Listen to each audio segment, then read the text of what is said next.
नमस्कार दोस्तों, मैं प्रीतम कुमार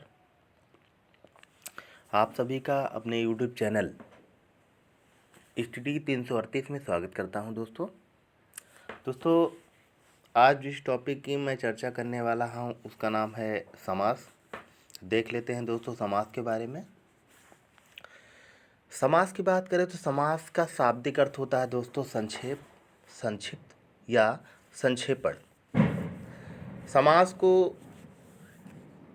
का संधि विच्छेद करें यानी विच्छेद करें समास का तो सम धन आस दो भागों में टूटता है। और सम का मतलब होता है बराबर और आस का मतलब होता है रखना। दो पदों को बराबर रखना ही समास कहलाता है।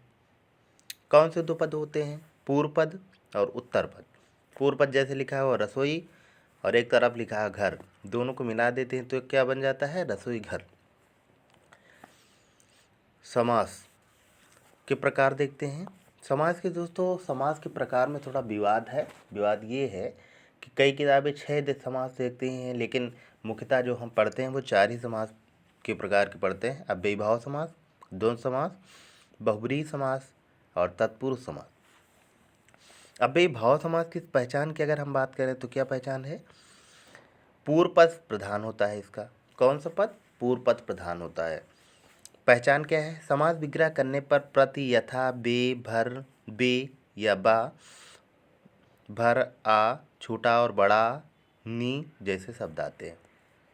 जैसे प्रतिदिन, प्रतिवर्ष, प्रतिमाह, प्रत्यंग यानी एक एक अंक की बात करते हैं। प्रत्युपकार, यथासंभव, यथासंभव, यथाक्रम, यथास्थान, यथाशक्ति, बेवफा, बेहया, बेशर्म, बेवजह, बेनाम, बेदाम, बादस्तूर। बादस्तूर का मतलब होता है दस्तूर के अनुसार। भर प्रयास, भरपेट, आमरण, अविश्वास, अनिकेत, निराकार, निर्विकार, निर्विरोध। इसके अलावा और भी कुछ होते हैं जैसे समक्ष, प्रत्यक्ष, ये सारे जो हैं इसी के अंतर्गत आते हैं। अगला इसका देखते हैं दोस्तों। जहाँ शब्दों की पुनरावृत्ति होती है वहाँ भी क्या होता है? अव्ययीभाव समास होता है। जैसे हाथों हाथ, दिनों दिन, रातानुरात, दिनानुदिन आदि। द्वंद्व समास में दोनों पद प्रधान होते हैं दोस्तों। समास विग्रह करने पर या कमा और आता है। जैसे समास का मतलब, द्वंद्व का मतलब क्या होता है? जोड़ा होता है। जैसे माता पिता जोड़ा है, भाई बहन, लाभ हानि तो क्या हो जाएगा? लाभ और हानि, पाप पुण्य, पाप या पुण्य, देश विदेश, देश या विदेश, आयात निर्यात, लाभ हानि, अहोरात, लाभ हानि, लाभालाभ जो लिखा हुआ लाभालाभ का मतलब होता है लाभ और अलाभ, यानी कि लाभ और हानि की बात होती है। अहोरात यानी दिन और रात, अहर्निश दिन और रात, तन मन धन, तन मन और धन, धनुष बाण, धनुष और बाण, पितरों, पितरों का मतलब क्या होता है? माता पिता, धर्माधर्म, धर्म और अधर्म, दाल रोटी, दाल और रोटी, लोटा डोरी, लोटा और डोरी। तो ये आपका क्या है? द्वंद्व समास है। पहचान क्या है? दोनों पद प्रधान होते हैं, जोड़ा होता है। बहुब्रीहि समास में दोनों पद गौण होते हैं। गौण का मतलब क्या होता है? निष्क्रिय होता है। तीसरा पद प्रधान होता है दोस्तों। तीसरा पद क्या होता है? प्रधान होता है। तीसरा पद का मतलब क्या होता है? पर्यायवाची। जैसे गजबदन, हेरंब, वक्रतुंड, पद्मासन, कमलासन, ये सारे पर्यायवाची हैं। मेघ पुष्प, प्रसून, रतिपति, रतिकांत, ऋतुराज, रत्नाकर, रत्नेश, रत्नगर्भा, रसाद, क्षणप्रभा, चूल, पश्म, चश्म, मदन, किंकर। कुछ पर्यायवाची हो सकता है आपको ना मालूम हो। जैसे पश्म का मतलब क्या होता है? तो पश्म का मतलब बाल होता है। मदन का मतलब जो है, मदन का मतलब आपका कामदेव। और किंकर का मतलब दास होता है दोस्तों। कमलासन का मतलब होता है ब्रह्मा और पद्मासन का मतलब होता है लक्ष्मी जी। हीराम का मतलब गणेश का पर्यायवाची। प्रसून का मतलब कमल होता है। मेघ पुष्प जो है बादल का है, रतिपति जो है कामदेव का है, रतिकांत कामदेव का है, ऋतुराज बसंत का है, छठ प्रभार बिजली का है, रसा पृथ्वी का है, रत्नगर्भा पृथ्वी का है, रत्नेश और रत्नाकर दोनों आपके समुद्र के हैं। अगला समास है दोस्तों तत्पुरुष समास। तत्पुरुष समास की बात करें तो इस समास का उत्तर पद प्रधान होता है। समास विग्रह करने पर कारक चिन्ह आता है। कौन सा कारक चिन्ह? जैसे कारक में क्या है, को, से, के, द्वारा, के लिए, अलग, जो है ये सारे शब्द आते हैं। जैसे गंगा जल, तो गंगा जल को जब तोड़ेंगे तो क्या आएगा, गंगा का जल। गगनचुंबी, गगन को चूमने वाली। तत्पुरुष के भाग देखते हैं दोस्तों। तो तत्पुरुष के भाग की बात करें तो कई पार्ट इसके बनाए गए, लेकिन मुख्यतः हम यहाँ जो पढ़ेंगे वो 3 पार्ट पढ़ेंगे। द्विगु समास, कर्मधारय समास, अलुक समास।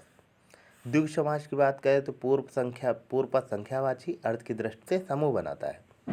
जैसे त्रिवेणी, पहला पद देखो संख्यावाची है, त्रिवेणी यानी 3 नदियों का समूह, पंचतत्व 5 तत्वों का समूह। दोस्तों इसमें सारी चीज़ें अलग अलग होती हैं, एक ही चीज़ से जुड़ा नहीं होता। जैसे इसमें दशानन नहीं होगा आपका, त्रिनेत्र नहीं होगा, त्रिदेव होता है। इसमें सारी चीज़ें अलग अलग होती हैं। जो किसी का पर्यायवाची होगा वो इसमें नहीं आएगा। त्रिभुज, चतुर्वेद, चतुर्दिश, चौराहा, सतसई, सतसई में 713 दोहे हैं। शतक 100 वर्षों का 100, दशक 10 वर्षों का समूह, सप्तऋषि 7 ऋषियों का समूह, अष्टछाप, अष्टछाप के कवि थे हिंदी में, अष्टध्यायी 8 अध्यायों का समूह, अष्टप्रधान 8 प्रधानों का समूह। और अष्टप्रधान की बात करें तो शिवाजी के दरबार में अष्टप्रधान थे, और अष्टदिग्गज किसके दरबार में थे, कमेंट करके हमें बताएंगे आप लोग। और दोस्तों समास का विलोम क्या होगा इसका भी कमेंट करके आप लोग बताएंगे। दोस्तों अगला समास है कर्मधारय समास। कर्मधारय समास की बात करें, पूर्व पद विशेष यानी विशेषण और उत्तर पद विशेष से होता है। यानी उत्तर पद की पूर्व पद क्या है करता है, विशेषता को प्रकट करता है। समास विग्रह करने पर है जो के समान रूपी जैसे शब्द आते हैं। जैसे नीलोत्पल, नीला है जो कमल, नील गाय, नीली है जो गाय, सन्मार्ग, सत है जो मार्ग, महाकाव्य, महाकाव्य, महा यानी बड़ा है जो काव्य, मृगनयनी, मृग के समान नेत्रों वाली स्त्री को मृगनयनी कहते हैं, महानगर, बड़ा है जो नगर, महात्मा, महान है जो आत्मा, काली मिर्च, काली है जो मिर्च, महर्षि, महान है जो ऋषि, का पुरुष, कायर है जो पुरुष। तो ये आपके दोस्तों क्या है, कर्मधारय के अंतर्गत आते हैं। अब देख लेते हैं अलुक समास। अलुक समास की बात करें तो इस समास में पदों का विग्रह सीधे सीधे हो जाता है। वो समास क्या होता है, अलुक समास कहलाता है। जिसमें उपाधियाँ भी दोस्तों आती, किसी को कोई उपाधि दी गई है तो वो क्या है इसमें आएगा। जैसे इसमें एग्जाम्पल देख लेते, चाय वाला, काम वाली, थानेदार, दुकानदार, चौकीदार, वाचस्पति। वाचस्पति में दोस्तों विवाद का विषय है। वाचस्पति बहुत बार जो है अलुक समास नहीं होता तो वहाँ पर बहुव्रीहि समास माना जाता है। और वाचस्पति में बृहस्पति को बहुत सारे लोगों को इस जो है उपाधियाँ दी गई हैं। वाचस्पति का मतलब होता है, वाचस का मतलब होता है वाणी का पति। तो वाणी का पति इसका शाब्दिक अर्थ होता है। अब देखते हैं दोस्तों तत्पुरुष समास के भेद। तत्पुरुष समास के भेद की बात करें तो 6 भेद है इसके। कर्म तत्पुरुष, कर्ण तत्पुरुष, संप्रदान तत्पुरुष, अपादान तत्पुरुष, संबंध तत्पुरुष और अधिकरण तत्पुरुष, 6 भाग होते हैं, इसके भेद होते हैं। कर्म तत्पुरुष की बात करें तो रूप चिन्ह इसका को है। इसमें गगन चुंबी आता है, गगन को चूमने वाला, मनोहर मन को हरने वाला, माखन चोर माखन को चुराने वाला, मोक्ष प्राप्त मोक्ष को प्राप्त, पॉकेट मार पॉकेट को मारने वाला, ग्रह आगत ग्रह को आगत, चिड़ी मार चिड़ियों को मारने वाला। तो इसमें क्या है, समास विग्रह करेंगे तो को आएगा आपका रूप चिन्ह। कर्ण तत्पुरुष करते पुरुष से और द्वारा इसमें आता है। जैसे बाणाहत, बाण से आहत। दोस्तों से आता है लेकिन से जोड़ के इसमें रखता है, और अपादान में क्या होता है, से अलग कर देता है। बाण से आहत, नेत्रहीन, नेत्र से हीन, तुलसीकृत, तुलसी द्वारा, भावपूर्ण भाव से पूर्ण, रोग पीड़ित रोग से पीड़ित, रेखांकित रेखा से अंकित, प्रकाश युक्त प्रकाश से युक्त आदि। संप्रदान, संप्रदान के लिए, संप्रदान का मतलब क्या होता है दोस्तों? तो संप्रदान, संप्रदान की अगर बात करें तो के लिए आता है इसमें। जैसे राष्ट्रगीत, राष्ट्र के लिए गीत, राष्ट्रपति इसमें नहीं होगा, राष्ट्रपति आपका संबंध पुरुष में आता है जो आगे आपको मिलेगा। सभा भवन, सभा के लिए भवन। देशभक्ति, देश के लिए भक्ति। गौशाला, गाय के रहने के स्थान जो होता है उसे गौशाला कहा जाता है, तो किसके लिए है? गाय के लिए है। गुरु दक्षिणा, गुरु के लिए दक्षिणा। युद्ध भूमि, युद्ध के लिए भूमि। लोक हितकारी, लोगों के लिए हितकारी। माल गोदाम, माल के लिए गोदाम।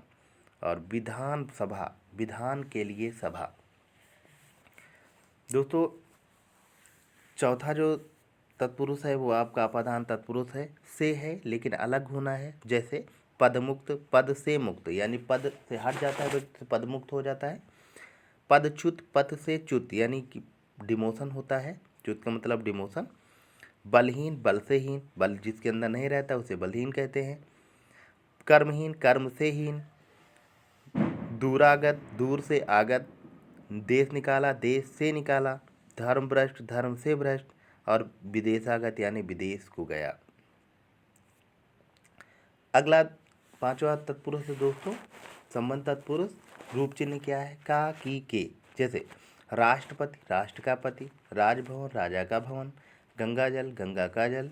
जलधारा, जल की धारा। गृह कार्य, गृह का कार्य। ज्ञानोदय, ज्ञान का उदय।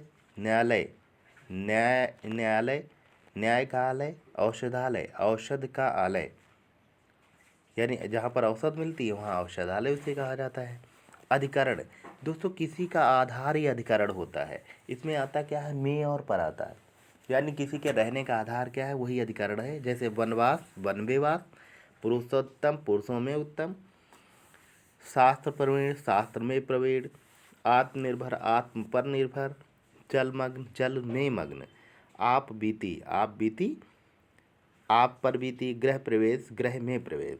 तो दोस्तों आप बीती आपने देखा होगा, काफ़ी दिन पहले रात 10 बजे आप बीती आता था और जो किसी व्यक्ति के ऊपर बीतता था उसकी पूरी जीवन गाथा दिखाई जाती थी उसमें। तो दोस्तों कैसा लगे हमें कमेंट करके बताएं समाज के बारे में। और अगला वीडियो दोस्तों संधि के बारे में होगा, उसके बाद जो है सारी चीज़ें कवर करने की कोशिश करेंगे आपकी। नमस्कार।